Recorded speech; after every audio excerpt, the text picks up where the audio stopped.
Pasakėlės iš Rusio. Šiam pasakėlė apie Pakso geitą. Netikėtai šis klausimas iškilo Lietuvoje. Prasidėjo arši diskusija. Socialiniuose tinkluose praktiškai vyksta mūšis tarp vienos stovyklos ir kitos stovyklos. Vieni už Paksą, kiti prieš Paksą. Tuo metu, kada vyko Pakso geitas, aš dirbau Valstybės saugumo departamente ir išskyrus nei daugelis, nei dauguma Lietuvos gyventojų, žinojau viską iš vidaus, kadangi tyrimą dėl Borisovo ryšių su prezidentu, įtakos darimo, taip toliau atliko mano pavaldiniai.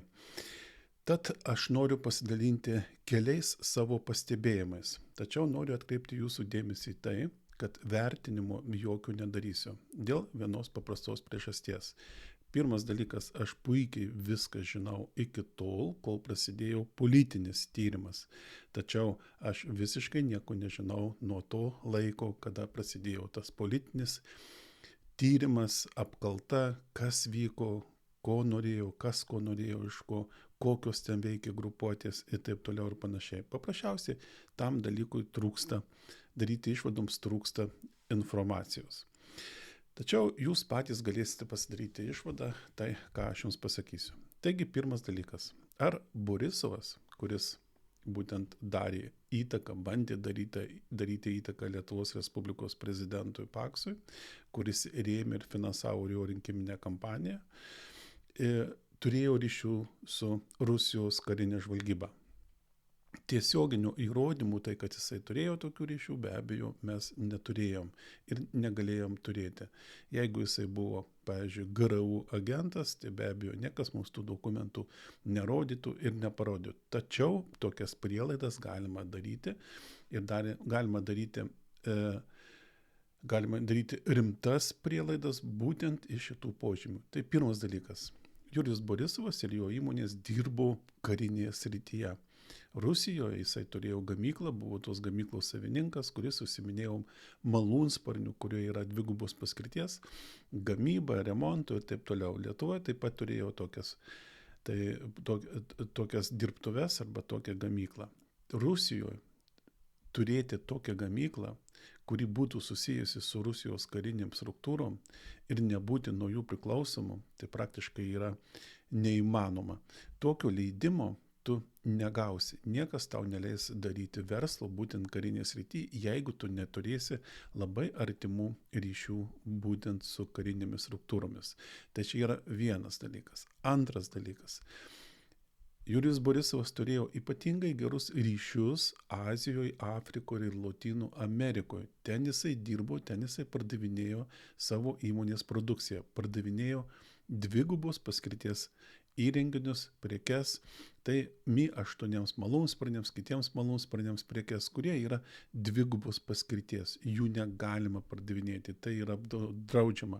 O jisai pardavinėjo būtent toms valstybėms, kuriuose vyko neramumai, kuriuose valstybės valdžia kovojo prieš sukilėlius, arba sukilėliai kovojo prieš valdžią, arba valstybės kovojo viena su kita, arba nusikalstamos struktūros, kurios tenais prekiaudavo labai itin stambiu mastu narkotikais, augindavo narkotikus kaip Lotynų Amerikoje, kovojo prieš valdžią.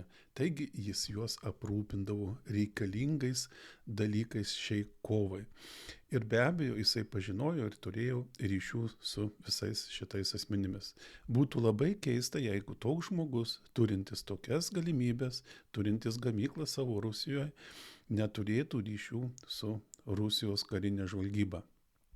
Be abejo, GRU, žinodama, kad toks žmogus yra su tokiais ryšiais, kad jis gali paskambinti bet kam į tuos kraštus ir kažką tai išsireikalauti, gauti informaciją, paaiškinimus ir taip toliau, negalėjo palikti ramybėje, be abejo.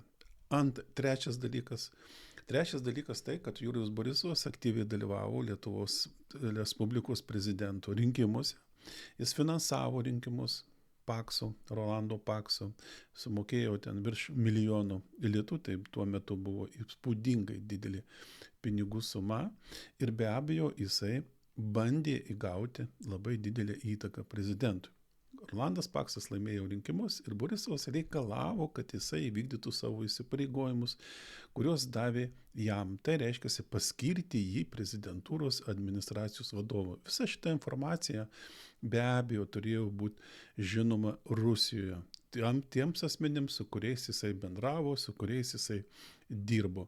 Ir žmogų tokį, kuris kitoj valstybėje, kuri yra įdomi tai pačiai Rusijai, kur Rusija nori turėti savo agentūrinės pozicijas labai stipres, mato, kad toks žmogus turi prieimą prie šios šalies prezidento, gali daryti jam įtaką ir gali atsirasti tokioj vietoj, kad darys įtaką visai valstybei, palikti ramybėje, palikti be ryšio, be darbo, Rusijos naudai niekas be abejo negalėjo padaryti.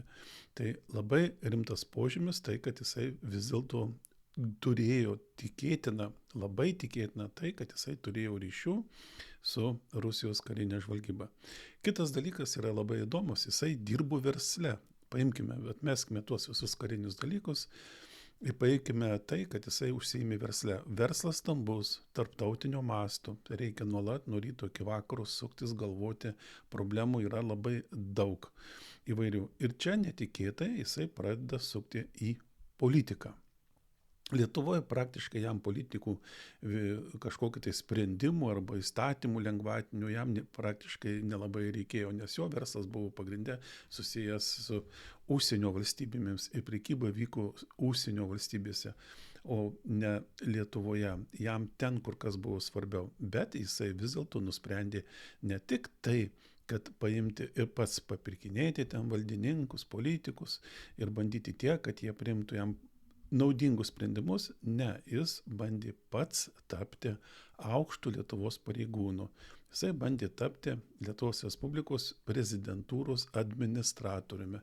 Jeigu būtų tokiu tapęs, kokį reikalavo, kad jį paskirtų, jisai būtų pradėjęs tvarkyti reikalus taip, kaip reikia jam ir reikia Rusijai. Taigi, keistas dalykas ir įdomus, ir reiškia, tai yra požymis, tai kad verslininkas, dirbantis visai kitoje srityje, nusprendžia tapti valdininku čia Lietuvoje ir bando daryti visus kelius, investuoja milžiniškus pinigus į tai, kad jisai šį tikslą pasiektų. Taigi išvada būtų tokia, kad labai tikėtina, kad Jurijus Borisovas buvo susijęs su Rusijos karinė žvalgyba. Dabar einam toliau. Kokia yra keistenybė, koks pastebėjimas. 2002 metais mes atlikom tą tyrimą ir mes jau žinojom, kas yra toksai Jurijus Borisovas ir tai, kad jisai prekiauja dvigubos paskirties prekėmis. Tai reiškia tai, kad jisai daro įstatymų pažeidimus, kad negalima to daryti ir taip toliau ir panašiai. Tas dalykas jau buvo žinomas ilgą laiką ir mes, Valstybės saugumo departamente, galėjome pradėti tyrimus, iki teisminį tyrimą galėjome pradėti, galėjome sustabdyti jo veiklą, užkardyti tai, kad jisai šito nedaryti. Tačiau mes to nedarėme. Nedarėme dėl labai paprasčios priežasties. Nesakysiu kas, pavardžių neminėsiu, tačiau jeigu tu negauni savo vadovų, aukščiausių vadovų leidimo pradėti iki teisminį tyrimą, tu taip jo ir nepradedi.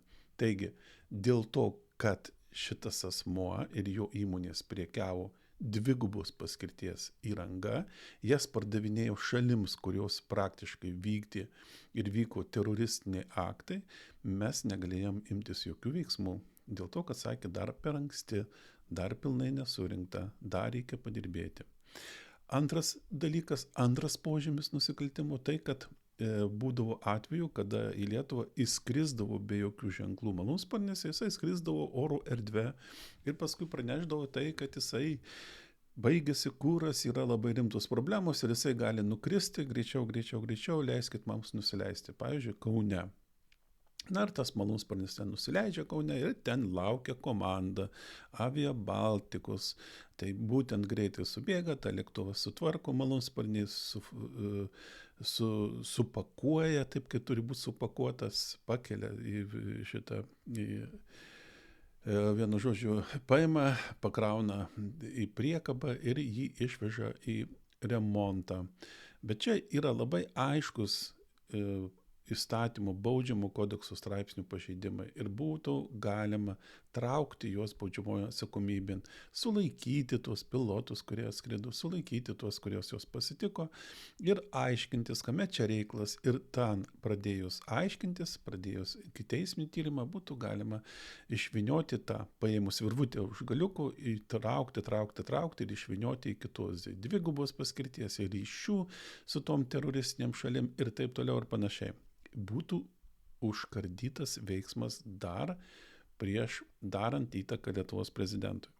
Ir be abejo, trečias dalykas, tai irgi nusikalstamų požymių yra labai daug, tai yra reikalavimas tai, kad Lietuvos Respublikas išrinktas prezidentas darytų jam tam tikras nuolaidas, vykdytų jo nurodymus, paskirtų jį į pareigas, nes jisaigi finansavo ir mūsų prezidentas turi jam tos už finansavimą įsipareigojimus duotus įvykdyti. Tai vienu žodžiu, taip žiūrint normaliai, atmetus vardus pavardės, būtų galima pasakyti tai, kad paprasčiausiai Lietuvos Respublikos prezidentą reikėjo gelbėti nuo asmens, kuris labai tikėtinai yra susijęs su Rusijos karinė žvalgyba, įtakos. Tai paprasčiausiai reikėjo, kaip ir sakiau, pradėti ikiteisminius tyrimus ir apriboti ryšį šitą, užkardyti ir neleisti. Tokiu būdu būtų apsaugota Lietuvos Respublikos prezidentūros institucija ir nebūtų beveik 1,5 metų vykusių skandalų tarptautiniu mastu, labai dideliu. Taigi, ir kaip sakiau, visi šitie požymiai buvo, mes galėjome jau pradėti ikiteisminius tyrimus, galėjome imtis veiksmų tam, kad užkardyti būtent Julijaus Borisovo veiksmus Lietuvos prezidento Pakso atžvilgiu, tačiau šito nedarėme. Ėjo laikas, byla pasidarė neįdomi, kadangi niekas nieko nereikalauja, niekam jinai neįdomi, tai kiekgi gali daryti, kiekgi gali tirti, aiškintis ir viskas buvo taip pastatyta kaip online, pastatyta kaip budinčių režimu. Nesigilinama, tik tai žiūrima, stebima ir jeigu kas nors tokio įvyktų, būtų tada staiga reaguojama. Ir viskas. Ir praėjo mėnesis, 2 ir staiga kaip iš giedro dangaus kirto perkūnas, kirto žaibas žemę. Duota komanda greitai reikia pradėti ikiteisminį tyrimą, reikia išslaptinti medžiagą, reikia perduoti prokuratūrai. Žmonės, darbuotojai dirbo dieną, naktį, savaitgaliais, nes čia viskas dega kuo greičiau. Kaip keista mums buvo tai, kad mes sakėm, kad galima buvo tai jau pradėti daryti prieš 1,5 metų, kad reikėjo imtis daryti prieš 1,5 metų, be jokių skubėjimų, šokimų per galvą, vertimus ir taip toliau. O čia tada buvo neįdomu, o čia dabar staiga, vos ne per kelias dienas reikėjo viską padaryti. Na, aišku, žmonės be miego, nemiegojom ir aš tame tarpe dieną naktį dirbom, darėm tam, kad vykdytume nurodymus. Nu, tai prasidėjo ikiteisminiai tyrimai, po to prasidėjo politinis tyrimas, prasidėjo apkalta. Ir kas buvo bjauriausia, iš tikrųjų valstybė bjauriausia. Ir mano manimu tai yra labai bjauru, tai yra neleistinas dalykas tai, kad operatyvinė medžiaga, tai pavyzdžiui, telefoninių pokalbių pasiklausimas prezidento aplinkos žmonių, ne pačio prezidento, bet jo aplinkos žmonių, o jisai su jais taip pat bendravo. Viešinimas, vos ne kitą dieną, spauda iš karto apie tai rašydavo. Ką pasakė, kur pasakė ir greitas reagavimas, žeminimas, tyčiojimasis iš tų pasakymų ir taip toliau. Kada žmogus įvarytas į tokį kampą, be abejo jisai reaguoja, be abejo reakcija būna, be abejo būna sukeltas pyktis, emocijos ir taip toliau. Ir tada dar labiau bandant jį įvaryti tą kampą, tai būtent viešinant tos pokalbius, viešinant pasakymus ir po to tyčiojantis iš jų, pateikiant tai visuomenė. Aišku, vaizdas buvo iš tikrųjų apgailėtinas. Taip valstybė neturėtų būti. Nebent tas žmogus, tas prezidentas būtų tikras valstybės išdavikas. Tikrai pradėtų dirbti Rusijai, padarytų žalą, mūsų valstybėje didelė. Ir mes matytume, kad tai padarė. Ir tam, kad imtis, kad sustabdyti jį, tuo atveju būtų galima tai daryti. O dabar buvo atlikta praktiškai žvalgybinė, kaip aš vadinu, operacija, dezinformacinė operacija, dezinformacinė ataka, būtent Lietuvos prezidento atžvilgiu. Na ir dabar kitas dalykas, tai kokios priežastys lėmė tai, kad būtent buvo nuverstas Lietuvos Respublikos prezidentas tais laikais. Tai čia sunku pasakyti, bet aš išdėstysiu savo nuomonę. Tai pirmas dalykas, versija pirma galėtų būti tokia, kad mūsų politikai ir mūsų valdininkai anais laikais buvo labai sąžiningi ir jie tiesiog negalėjo toleruoti tų asmenų ir ypatingai aukštų pareigūnų ir valdininkų, kurie pažeidinėjo įstatymus. Jie pamatė, kad Paksas pažeidė įstatymus, kad jisai kelia grėsmę valstybės saugumui ir jie iš karto ėmėsi veiksmų stabdyti. Na, man šita versija iš karto netinka, kadangi aš mačiau labai daug aukštų pareigūnų ir jų veiksmų, kuriais jie veikė ir niekas į tai nereagavo ir niekas nebėgo jų stabdyti, o netgi atvirkščiai, juos gelbėjo, jiems padėjo išvengti atsakomybės. Ir tie asmenys buvo susiję tiesiogiai su Rusija ir viskas aišku ir nustatyta, suprantama, tačiau juos gelbėjo, o ne tai, kad ėmėsi prieš juos kažkokių veiksmų. Reiškia, šita versija netinkama. Dabar kita versija, kuri pasirodė dabar, tai, kad reikalavo JAV, tai aš čia nelabai suprantu, nesu šitą temą įsigilinęs ir Sorošas reikalavo nuversti Paksą. Aš nesuprantu, dėl kokios priežasties jie galėjo to reikalauti. Kodėl jiems reikėjo tą daryti. Man tai visiškai nesuprantama. Jie stebėjo mūsų demokratinį lygį, jie pamatė tai, kad yra pavojus mūsų demokratijai ir tada nusprendė čia prafinansuoti, davė komandą Brazauskui, davė komandą Seimui, davė komandą saugumui, kažkas tai iš šalies atvažiavęs ir sakė, davai darykit pirmin ir griaukit prezidentą. Kodėl griauti prezidentą, kam jį reikia griauti, nesvarbu, jūs svarbiausia griaukit.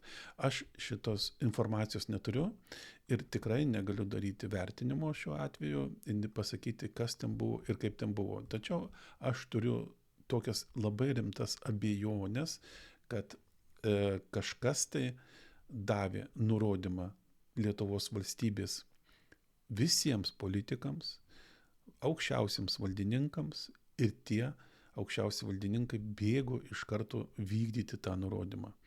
Tai daugiau negu keista. Trečia, va šita versija man yra tinkamiausia ir jinai atitinka būtent tų laikų sąlygas, kuriuose veikime mes, gyvenome ir veikė verslas. Tai konkurencinė kova. Kada atėjo naujas prezidentas, jis atėjo į prezidentūrą su nauja kompanija, su naujais žmonėmis. Ir be abejo, kada jie įgavo tokią valdžią, didelę valdžią, be abejo, jie pradėjo kištis į įvairias verslo sritis. Na, ne kištis, o pradėjo domėtis tos verslo energetikos, transporto ir kitomis, ir finansų sritimis, ir kitomis. Be abejo, jie atėjo, jie domėjosi, jie pradėjo rinkti informaciją, jie kvietėsi šitų asmenų, kurie vadovavo įmonėms, kurios dirbo šitose srityse vadovus, su jais kalbėjosi, juos spaudė ir be abejo, jie galimai bandė perimti šitų įmonių valdymą arba bandė įgauti įtaką šitoms sritims.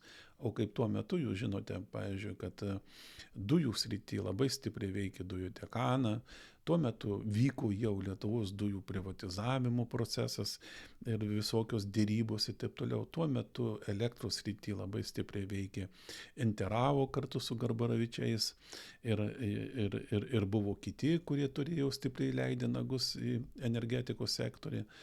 Tas pats buvo ir su Mažeikių nafta. Vienu žodžiu, sąlygos buvo tokios. Va čia aš pilnai suprantu tai, kad vyko kova dėl vietos pasaulyje, kova dėl įtakos finansinių srautų perėjimui. Ir kada atsiranda tokia kova, be abejo atsiranda nukentėjusių, atsiranda tų, kurie pamato, kad iškyla didelė grėsmė jiems prarasti tas finansinius šaltinius, tada be abejo gali sukilti ir imtis netgi tokių veiksmų tam, kad nuversti prezidentą, tam, kad jisai nedarytų tokių veiksmų ir nesikištų, nesugadintų jiems verslo. Taigi šita trečia versija yra man artimiausia, tačiau aš netgi paimčiau ir taip, kad sujungčiau būtent antrą versiją su ten kažkieno tai reikalavimais, kažkieno tai finansavimais kartu su šituo dalyku, tačiau jie nėra visiškai susiję. Taigi aš laikausi daugiau kaip ir prie trečios versijos. Kitas dalykas, ką noriu pabrėžti, tai kad pavyzdžiui, tas pats tyrimas Pakso, prezidento Pakso tyrimas prasidėjo labai grėsmingai. Tuo metu buvo tai, kad Lietuvos valstybės saugumo departamentą prezidentas Paksas departamento vadovą rengė pakeisti. Laurinkų jisai ruošėsi išsiųsti ambasadoriumi į Ispaniją, o vietoj jo paskirti Bagdoną. Ir procesas jau buvo pradėjęs eiti. Jau Bagdonas buvo pasirinktas, jau buvo žinoma, kad jis toksai ateis ir taip toliau. Ir be abejo, Bagdonas, kaip jau tuo metu visi skaitė, tai kad jisai buvo tas žmogus, kuris būtų jau priklausęs Paksui, o tada pamatė visi, kad tai būtų labai didelė bėda ir grėsmė tas, kas yra ne su Paksu, kas yra prieš Paksą. Ir be abejo, tuo metu buvo pateikta slapta pažyma Lietuvos Respublikos Seimui. Su ta pažyma tuo metu Seimo pirmininkas buvo Paulauskas, tada atėjo ten teisėsaugos atstovai, Seimo nariai, partijų atstovai, žiūrėjo, klausėsi įrašų ir skaitė tą pažymą ir visi nusprendė tai, kad yra labai didelė iškilusi grėsmė valstybėje. O kasgi ten buvo parašyta toj pažymoj? Vėliau jinai buvo ta pažyma išslaptinta ir buvo paviešinta. Ir ten kalba buvo tokia. Pagrindė esmė tai, kad Lietuvos prezidentūra, prezidento aplinka yra susijusi su tarptautinio organizuotu nusikalstamumu. Be abejo, susijusi su Rusijos organizuotu nusikalstamumu, tokiu Kekeliašvili. Jisai darė tipo įtaką, jisai siekė čionais daryti verslą, siekė daryti dalyvauti privatizavimo procesus, stambių procesų ir taip toliau. Ir neva jam buvo teikiama slapta informacija, kurią gaudavo prezidentūra, jisai puikiai orientavosi ir taip toliau panašiai. Vienu žodžiu, tarptautinis organizuotas nusikalstamumas ir slapta informacija ir Lietuva, kuriai iškilo labai didelį grėsmė. Aišku, skamba žvėriškai, skamba žiauriai. Mes tyrimo metu, kada tyrėme būtent tą bylą, tai tokių dalykų kaip tarptautinis organizuotas nusikalstamumas, kuris įkėlė savo koją į prezidentūros būtent aplinką, tikrai nematėme. Mes juos matėme kažkokius tai, kad yra įvairių ryšių vienų asmenų ar kitų, tačiau pobūdis jau būdavo visiškai kitoks. Ir tai nereikėjo daryti nei gilumesnio tyrimo, nei aiškintis, nei imtis veiksmų tam, kad užkardyti. Nežinau, iš kur jie ėmė šitą informaciją, bet matyt ėmė iš kažkur kitur arba kažkas kitas atliko tyrimų ir tai išaiškino. Tačiau praėjus apkaltai visą šitą pasakymas, pažymoje parašyta ta informacija, ta visa grėsmė pasirodė tai, kad jinai nepasiteisino, yra nepagrįsta ir jinai apkaltai pačiai nebuvo naudota ir panaudota. Apkaltai buvo panaudoti tik 3 dalykai. Tai pirmas, dėl to, kad buvo suteiktas Borisovui pilietybė, buvo suteikta pilietybė dėl to, kad Paksas pasinaudojo tarnybinę padėtimi ir per savo žmonės bandė perimti privačios įmonės akcijas. Ir trečias, dėl to, kad sąmoningai leido suprasti Jurijui Borisovui, kad yra jo atžvilgiu atliekamas tyrimas. Tai vat šitie 3 kaltinimai. O ne tai, kad ryšiai su tarptautiniu nusikalstamu pasauliu. Tuo labiau su tokiu Kekeliašvili, kuris iš tikrųjų yra labai garsus ir žinomas žmogus. Taigi, aš nesakau, kurioj pusėje